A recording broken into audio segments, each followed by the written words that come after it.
Hey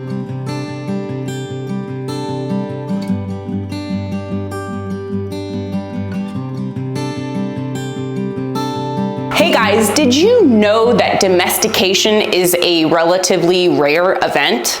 Of the approximately 6,000 mammal species, only about 14 to 15 are actually domesticated, and this includes, of course, our dog. Dogs were first domesticated about 15,000 years ago, and that makes them the very first animal to be domesticated. So it's pretty rare and special. Now, what does that mean, evolving right alongside us? Well, it means that individuals who cooperated more with people, who were tamer, a little less aggressive, a little less fearful, had a very clear advantage. They had more babies, they were more comfortable, they were more likely to survive. That's been going on for 15,000 years. For 15,000 years, dogs have been evolving to read human beings, to respond to them, to give them what they want. And this is just an absolutely mind-blowing thing when you actually think about it. The first time I saw wolf puppies playing off in the distance with a scope in Yellowstone National Park, I got really emotional, and it wasn't because they were cute or fluffy, it was because I was looking at a time warp way back when that had an effect on me today. 15,000 years ago, something that happened today defines my life and who I am. Think about that. Where would you be had those things not happen? And keep in mind, it's not that one single thing happened. It was a multitude of varying or potentially varying circumstances that led to this occurring, and it very well may have not occurred at all. So where would you be if it hadn't occurred? Who would you be as a person without dogs? Now that brings me to my point of this little fun lecture, which is we are sometimes training these animals, the first animal to be domesticated, an animal that's literally been bred in this incredible breeding program to communicate with us. We're training them as though they are a chicken, or we're training them in such a way that even a chicken could understand.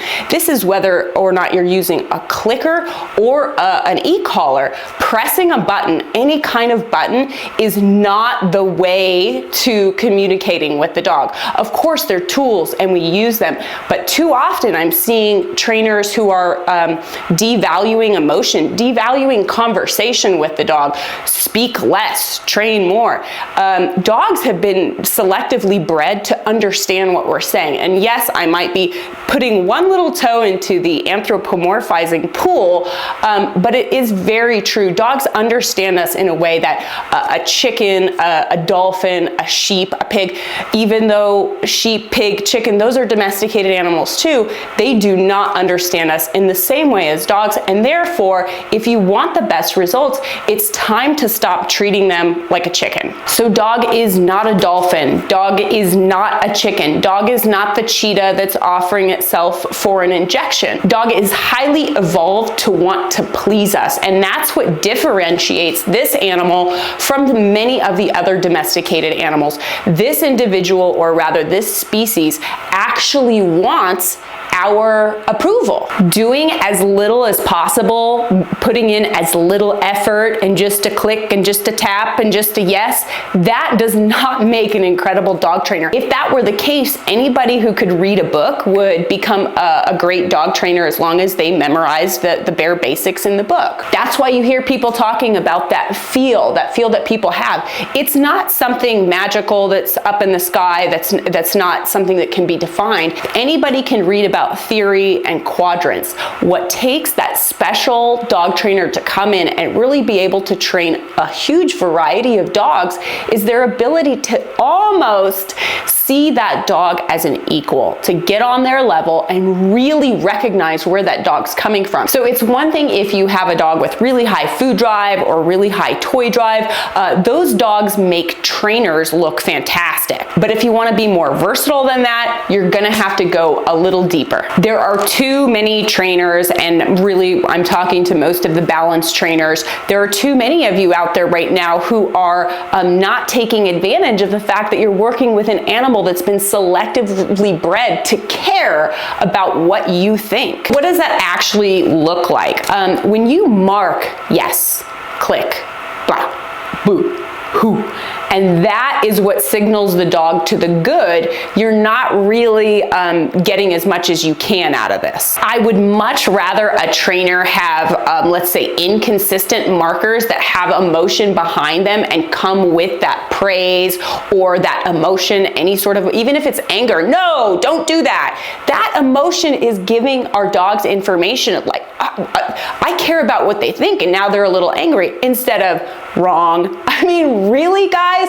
Wrong. You should be a part of your marker. So markers are great. I'm not crapping on them at all, but you have to be a part of that. It can be the signal, but then that should come with your opinion and your feelings about it as well, because the dog values it. Markers are exponentially more powerful when they mean effort and interaction on your part. One measurement for me when I'm looking at how I'm working with the dog is, can I take this dog out for 5 minutes out to the field, any field, and train them and play with them, train them, whatever you want to call it. For me, it's the same thing.